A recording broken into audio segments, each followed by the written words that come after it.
John chapter 11. Now a certain man was sick, named Lazarus, of Bethany, the town of Mary and her sister Martha.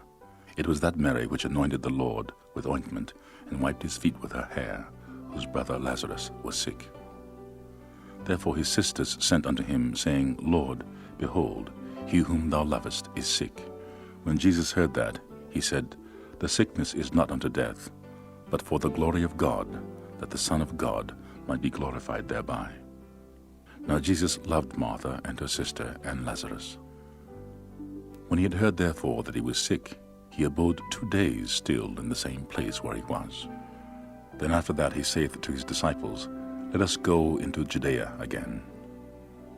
His disciples say unto him, Master, the Jews of late sought to stone thee, and thou goest thither again?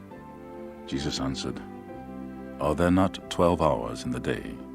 If any man walk in the day, he stumbleth not, because he seeth the light of this world. But if a man walk in the night, he stumbleth, because there is no light in him. These things said he, and after that he saith unto them, Our friend Lazarus sleepeth, but I go, that I may wake him out of a sleep. Then said his disciples, Lord, if he sleep, he shall do well. Howbeit Jesus spake of his death, but they thought that he had spoken of taking of rest in sleep. Then said Jesus unto them plainly, Lazarus is dead. And I am glad for your sakes that I was not there, to the intent ye may believe.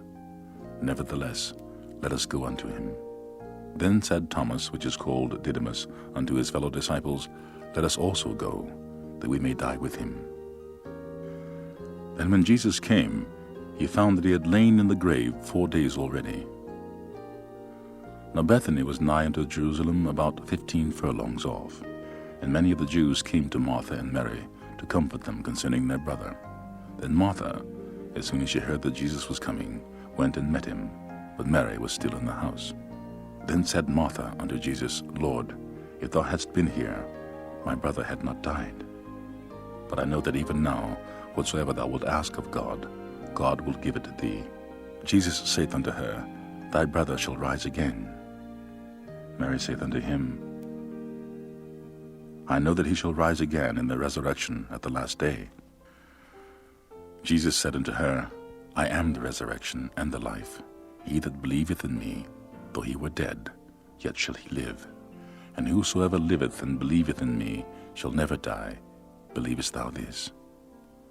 She saith unto him, Yea, Lord, I believe that thou art the Christ, the Son of God, which should come into the world.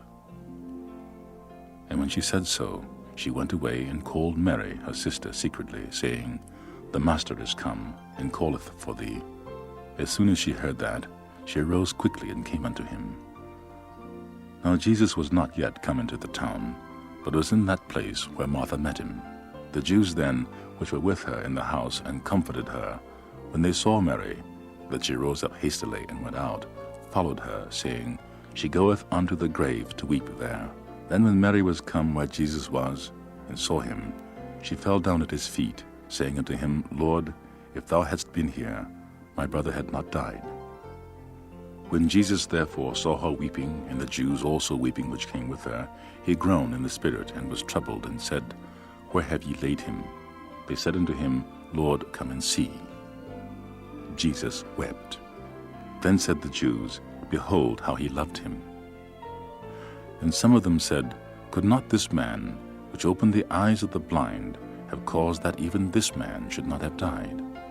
Jesus therefore, again groaning in himself, cometh to the grave. It was a cave, and a stone lay upon it. Jesus said, Take ye away the stone. Martha, the sister of him that was dead, saith unto him, Lord, by this time he stinketh, for he hath been dead 4 days. Jesus saith unto her, Said I not unto thee, that if thou wouldst believe, thou shouldst see the glory of God? Then they took away the stone from the place where the dead was laid. And Jesus lifted up his eyes, and said, Father, I thank thee that thou hast heard me. I know that thou hearest me always, but because of the people which stand by, I say it, that they may believe that thou hast sent me. And when he thus had spoken, he cried with a loud voice, Lazarus, come forth. And he that was dead came forth, bound hand and foot with grave cloths, and his face was bound about with a napkin. Jesus said unto him, Loose him, and let him go.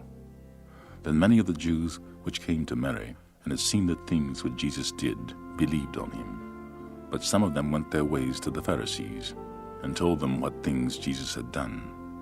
Then gathered the chief priests and Pharisees a council, and said, What do we? For this man doeth many miracles. If we let him thus alone, all men will believe on him. And the Romans shall come and take away both our place and nation. And one of them, named Caiaphas, being the high priest that same year, said unto them, Ye know nothing at all, nor consider that it is expedient for us that one man should die for the people, and that the whole nation should perish not.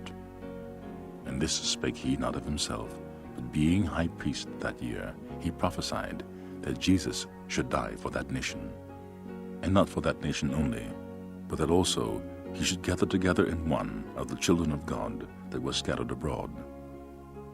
Then from that day forth they took counsel together for to put him to death. Jesus therefore walked no more openly among the Jews, but went thence into a country, and into the wilderness, into a city called Ephraim, and there continued with his disciples. And the Jews' Passover was nigh at hand, and many went out of the country up to Jerusalem before the Passover to purify themselves. Then sought they for Jesus, and spake among themselves, as they stood in the temple, What think ye, that he will not come to the feast? Now both the chief priests and the Pharisees had given a commandment, that if any man knew where he were, he should show it, that they might take him.